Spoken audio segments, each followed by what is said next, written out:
di kondisi aktivitas manufaktur kita yang juga sudah membaik setelah sempat beberapa bulan berada di zona kontraksi tapi sudah berada di zona ekspansif saat ini di atas level 50. Sebetulnya apa saja sih Pak faktor pendorong akhirnya industri manufaktur kita semakin membaik, kemudian sektor-sektor mana yang menjadi pendukung?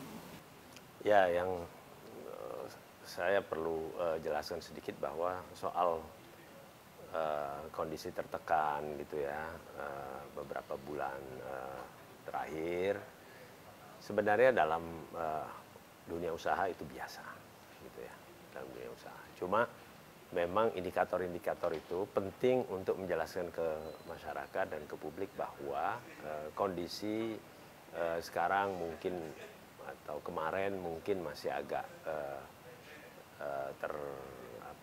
terkontraksi, lalu sekarang jauh lebih baik. Faktor-faktornya jelas bahwa yang pertama peluang-peluang usaha, investasi, kemudian pembukaan pabrik baru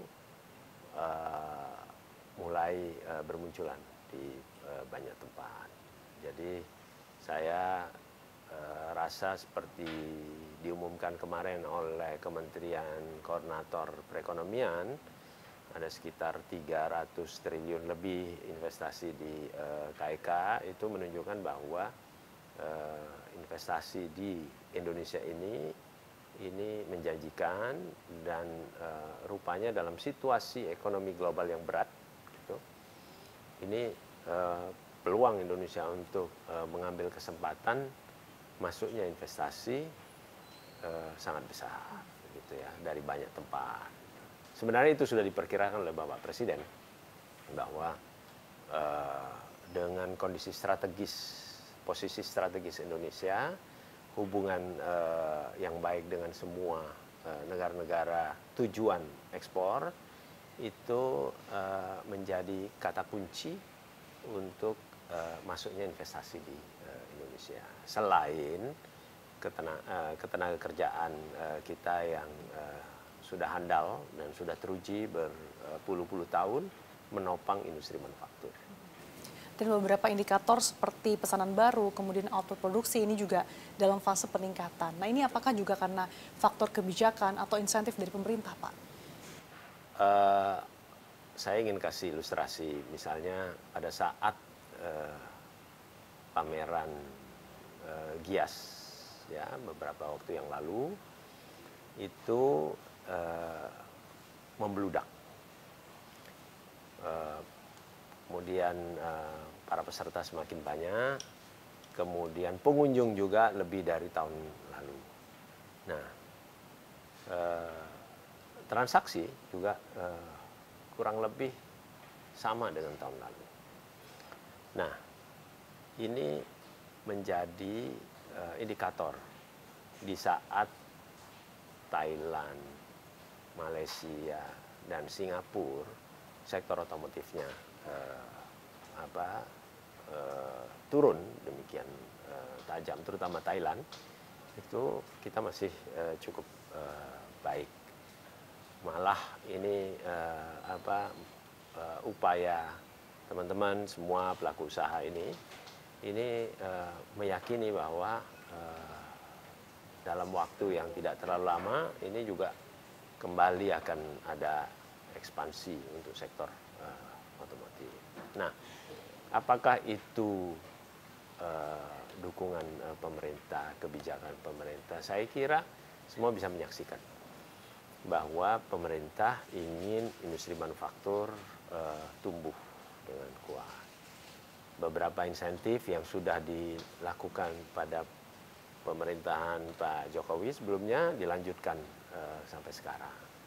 Kemudian Presiden juga meminta supaya ada penyederhanaan aturan dan penyederhanaan birokrasi terkait misalnya TKDN, Pertek, dan segala macamnya. Dan saya kira sektor otomotif menjadi contoh yang paling terang benderang. Bagaimana pemerintah dengan para pelaku usaha bekerja sama, berkomitmen, mendiskusikan berbagai macam masalah dan mencari jalan keluar yang terbaik. ekspor kita untuk sektor otomotif itu meningkat, gitu ya. Walaupun ada diskusi-diskusi panjang mengenai mobil listrik, kemudian mobil ICE dan yang lain-lain, saya kira itu bagian dari dinamika dunia usaha dan market.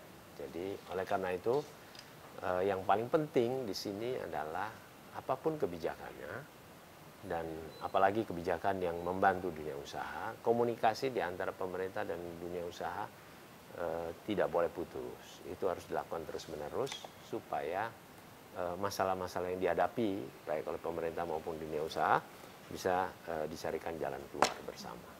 Terkait dengan ekspor, kita berbicara ekspor nasional yang juga dalam fase peningkatan saat ini Pak, di tengah momentum yang ada, bagaimana Kemenperin juga mendukung hal ini Pak? Apakah selain dengan komunikasi yang dilakukan, ada juga kebijakan-kebijakan lain untuk bisa mendorong para pelaku usaha untuk semakin ekspansif di kancah global? Ya, pada dasarnya kami melihat ini masih terlalu kecil, walaupun sudah meningkat ya. Kenapa? Karena peluang ekspornya demikian besar. Peluang ekspor yang tidak bisa diisi oleh negara-negara produsen yang lain itu mestinya adalah peluang untuk kita. Cuma memang sekali lagi produksi itu kan tidak sesederhana seperti kita memproduksi sektor-sektor yang demikian cepat menghasilkan. Tapi ekspor yang sifatnya strategis dan selama ini menjadi andalan Indonesia itu membutuhkan investasi, membutuhkan penyiapan untuk tenaga kerja, membutuhkan persiapan untuk bahan baku dan seterusnya. Jadi memang masih panjang tapi peluangnya sangat besar ya. Kami mendorong supaya para pelaku usaha ini lebih agresif mencari pasar bersama-sama dengan pemerintah, karena kata kunci dari investasi, kata kunci dari lapangan pekerjaan, kata kunci dari daya beli, kata kunci dari industri manufaktur adalah demand, pasar. Nah, kalau pasarnya makin besar, pasarnya makin luas, permintaan semakin tinggi, otomatis akan ada pertumbuhan yang kita harapkan di industri manufaktur. Oke, di tengah potensi yang cukup besar ini Pak, bagaimana Kemenperin juga mendorong industri dalam negeri supaya bisa bersaing di kancah global di tengah kondisi ketidakpastian global dan juga kompetisi yang cukup tinggi? Ya, yang pertama kami menyiapkan tentu adalah paket untuk memudahkan pelaku usaha semakin agresif. Yang kedua, kami selalu mendorong para pelaku usaha untuk memenuhi standar-standar yang kita inginkan, yang diharapkan oleh negara-negara lain atau tujuan ekspor sesuai dengan standar mereka. Kemudian yang ketiga, tentu pemerintah membantu membuka pasar baru dengan cara misalnya membangun kerjasama baik bilateral atau multilateral gitu. Kerjasama ini tentu membantu biaya masuk untuk pasar ekspor kita jadi turun atau bahkan 0% gitu. Kemudian standarisasi bisa disesuaikan gitu. Kemudian mengurangi biaya-biaya yang lain. Nah, hal ini rumus umumnya yang pasti, tetapi kami juga ingin memudahkan misalnya bahan baku. Bahan baku itu selama ini kita harapkan supaya biaya masuknya lebih murah dan lebih mudah gitu. Seperti aturan di baik Kementerian Perdagangan maupun Kementerian Perindustrian itu ingin supaya bahan baku itu lebih mudah daripada barang jadi, daripada misalnya pakaian, bahan baku pakaian itu tekstil lebih mudah masuknya. sementara bahan pakaian jadi harus lebih sulit untuk masuk ke pasar kita. Jadi itu diskusi yang kita lakukan bersama-sama supaya kebijakannya sesuai dengan kebutuhan dan bisa mendorong ekspor lebih. Oke. Di tengah potensi ekspor yang cukup besar, tapi di satu sisi tentunya kita juga harus melindungi pasar domestik ya Pak ya.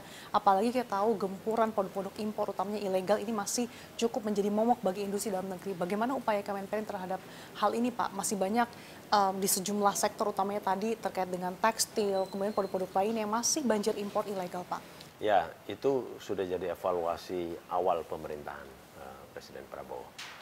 Dan tentu pasar dalam negeri kita ini adalah potensi yang sangat besar, terutama untuk para pelaku usaha di dalam negeri.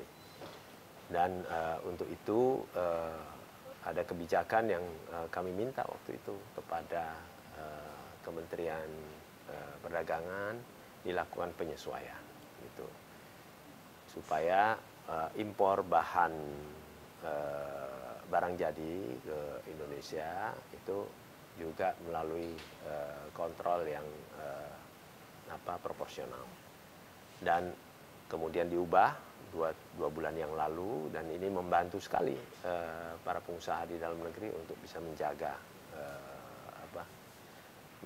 pasar. Dan terutama di tempat kami di Kementerian Perindustrian itu setiap waktu dengan berkomunikasi dua arah dengan para pelaku usaha, mencari informasi yang memadai sekaligus merumuskan apa langkah untuk menjaga pasar dalam negeri kita ini tidak dibanjiri oleh barang-barang jadi, terutama yang hasil impor.